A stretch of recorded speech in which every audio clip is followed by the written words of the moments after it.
At yun na nga, pumunta kami sa Tagaytay para kumain sa isang mamahaling restaurant na tinatawag na Chesas. Guys, murang-mura lang dito pero abot kayang-kaya mo kung ikaw ay big time. Siyempre, napakaganda dito. So, ambience pa lang pagpasok mo, feel na feel mo na ikaw ay nasa luxury hotel. So, yung mga mayayaman, barya lang sa kanila dito guys. Napakasarap naman at napaka-attentive ng mga crew nila. Pagpasok pa lang namin, serve agad. Ayun ang pinaka nagustuhan ko dito. And si Lola Vicky, masayang masaya kasama si Rochelle, si Ninang, at ang aking kukuning Ninang Anthony Rosal. Yan. Sa Batangas kasi guys, usong-uso, tradisyon na yung tinatawag na pasabit bago ka kumuha ng ninong at ninang. Syempre, alam mo naman galante magbigay ang mga yan, di ba, baba ng 10,000. So, kailangan pakainin mo. Kaya para sulit ang kain nila, dinala namin sila dito sa Tagaytay na may samang calamares at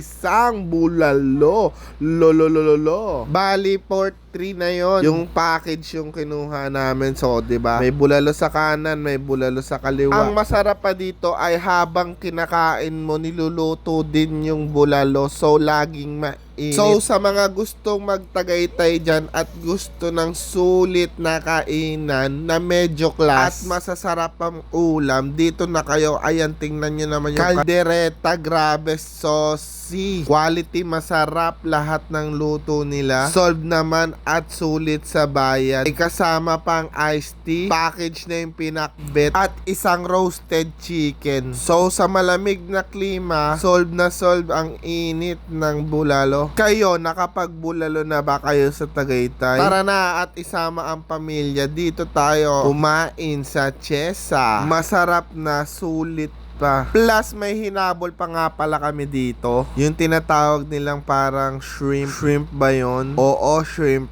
nga. Ito na yun, no, yung kumukulo-kulo. Di ko alam kung fishball o tokwa, pero masarap din to. Nakalimutan ko na kasi yung pangalan. Solve na solve. Oh, yan, niluto pa ni Kuya. Uy, sa sarap, makakalimutan mo talaga yung pangalan. May tip ka sa akin mamaya. Ayan na nga. So, nag-enjoy ang aking mga kukuning ninong at ninang, pati ang kanilang mga anak na sinama, mga pinsan namin. Sobrang enjoy. Alam nyo na, Sharon is time. Asya, balat! Is life, este.